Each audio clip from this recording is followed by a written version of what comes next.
اب دوسرے پارے کے آخری رکوع کا آغاز ہے اور سورہ بقرہ کا رکوع نمبر 33 ہے۔ ارشاد فرمایا فلما فصل طالوت بالجنود، پھر جب طالوت لشکروں کو لے کر شہر سے جدا ہوئے،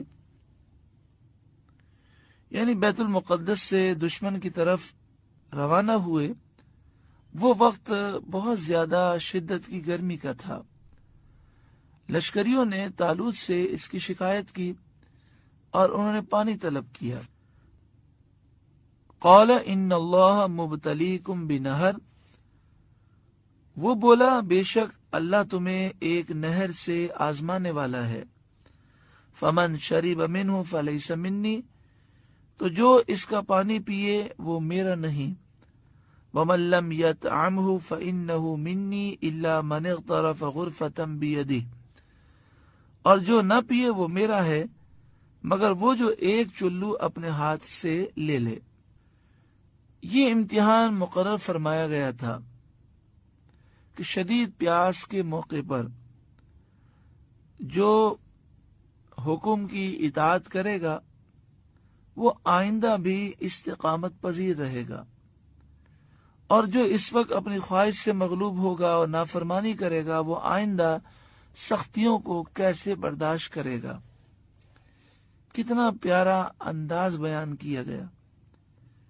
یعنی یہ 70,000 کا لشکر چل رہا ہے تو ایک امتحان کیا گیا، ایک ٹیسٹ کروایا گیا تاکہ لوگوں پہ ظاہر ہو کہ آگے جا کر دشمن کے مقابلے میں بھاگنے والا کون ہے اور استقامت پذیر رہنے والا کون ہے، کون دشمن کے مقابلے میں جان دینے والا ہے۔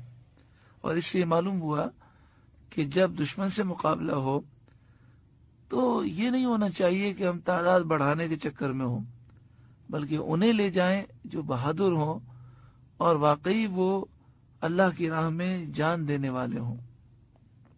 فَشَرِبُوا مِنْهُ إِلَّا قَلِيلًا مِّنْهُمْ، تو سب نے اس سے پیا مگر تھوڑوں نے، یعنی 70,000 میں سے سب نے یہ پانی پیٹ بھر کر پیا، مگر ان میں سے جو 313 تھے انہوں نے صبر کیا اور ایک چلو لیا۔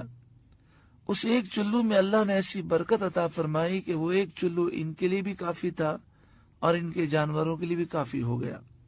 پھر پورے سفر میں پیاس نہ لگی اور ان کے دل بھی مضبوط ہوئے، ان کے ایمان بھی مضبوط ہوئے، اور نہر سے سلامتی کے ساتھ وہ گزر گئے، اور جنہوں نے خوب پیا تھا ان کے ہونٹ کالے ہو گئے، پیاس اور بڑھ گئی اور وہ ہمت ہار گئے، وہ وہیں بیٹھ گئے، وہ آگے نہ چل سکے۔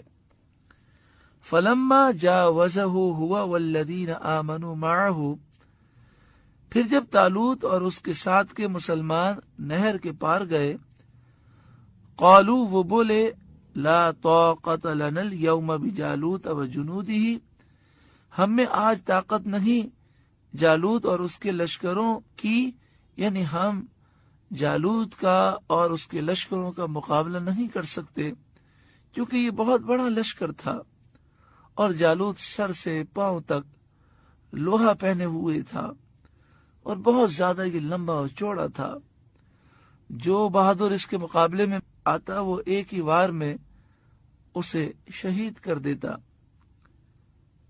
قال الذین یظنون انہم ملاقو اللہ، بولے وہ لوگ جنہیں اللہ سے ملنے کا یقین تھا، یعنی جو اللہ والے تھے، انہوں نے کہا کم من فئۃ قلیلۃ غلبت فئۃ کثیرۃ بإذن اللہ، کئی مرتبہ ایسا ہوا کم جماعت، قلیل جماعت غالب آئی ہے بڑی بڑی جماعتوں پر اللہ کے حکم سے۔ یعنی انہوں نے کہا گھبرانے کی کوئی بات نہیں، اگر اللہ مدد فرمائے گا تو اللہ کے حکم سے ہم غالب آ جائیں گے۔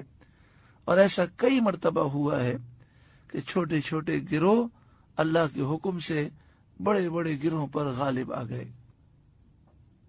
ہم جس وقت اسے ریکارڈنگ کروا رہے ہیں یہ وہ لمحات چل رہے ہیں کہ امت مسلمہ پر اس وقت جو معاملات ہیں وہ بڑے سخت ہیں۔ کشمیر، فلسطین، افغانستان، عراق و شام میں، خاص طور پر شام میں قتل و غارت گری عام ہے۔ دشمنان اسلام یہود و نصارہ نے مسلمانوں کو بے بس کرنے کا تہیہ کیا ہوا ہے۔ ہمارے ملک چھینے جا رہے ہیں، ہم سے سارے اختیارات چھینے جا رہے ہیں، مسلمان خواب غفلت میں ہیں۔ ایسے دور میں اللہ تعالیٰ نے فضل فرمایا اور شیخ الحدیث و تفسیر استاد محترم حضرت علامہ خادم حسین رضوی دامت برکاتہم العالیہ کی قیادت میں امت مسلمہ بیدار ہوئی۔ آپ نے امت مسلمہ کو جینے کا سلیقہ سکھایا اور آپ نے یہ درس دیا کہ لوگوں یاد رکھو، تمہاری بقا ناموس رسالت کی حفاظت میں ہے۔ اگر تم نبی کریم صلی اللہ علیہ وآلہ وسلم کی عزت کے تحفظ میں کھڑے ہو گئے تو تمہاری نسلیں بھی محفوظ رہیں گی، تمہارا ملک بھی محفوظ رہے گا۔ ممتاز حسین قادری جو غازی ملت ہیں، شہید اعظم ہیں اس صدی کے، ان کے لیے 5 سال تک استاد محترم تحریک چلاتے رہے۔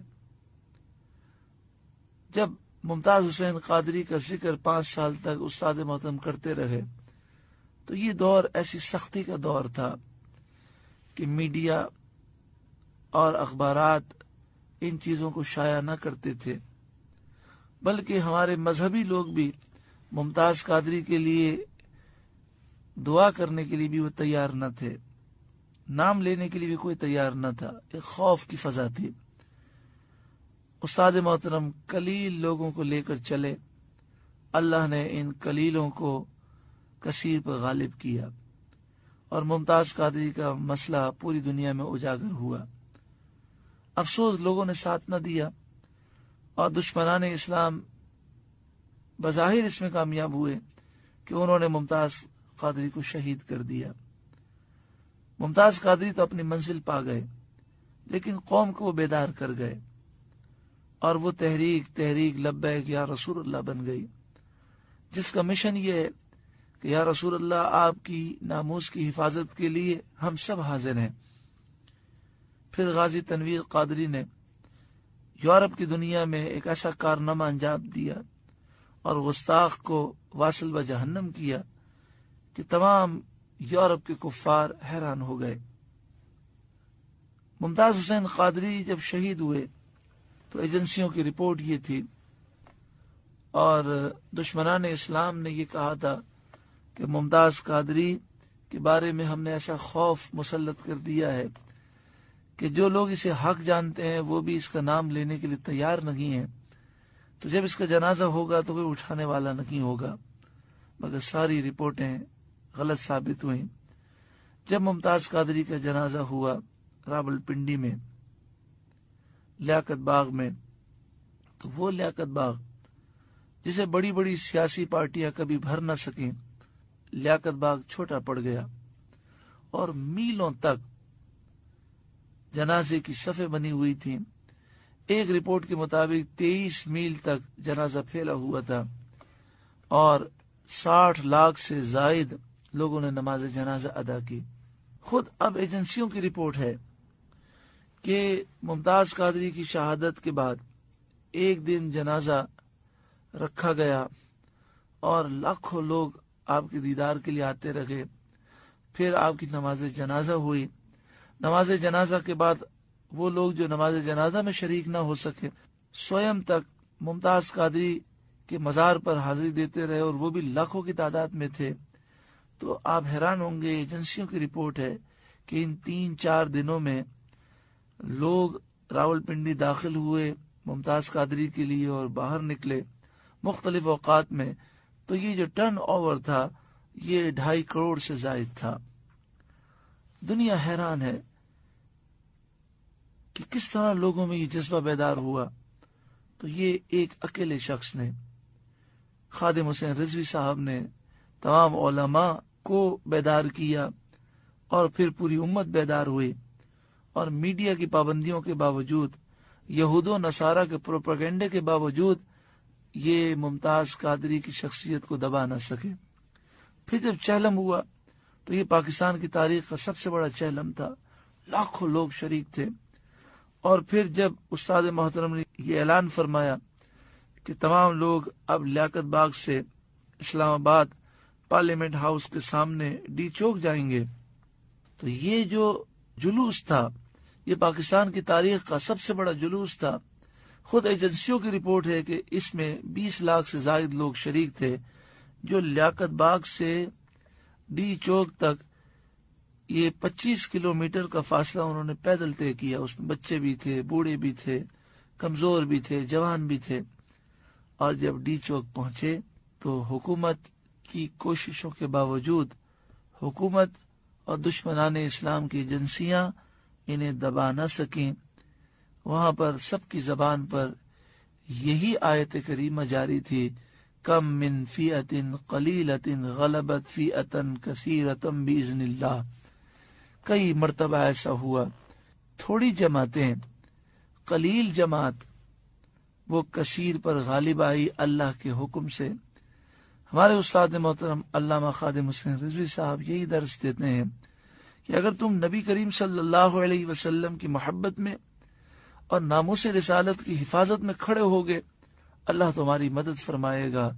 واللہ مع الصابرین، اور اللہ صبر کرنے والوں کے ساتھ ہے، ان کی مدد فرماتا ہے اور اللہ کی مدد ہی کام آتی ہے۔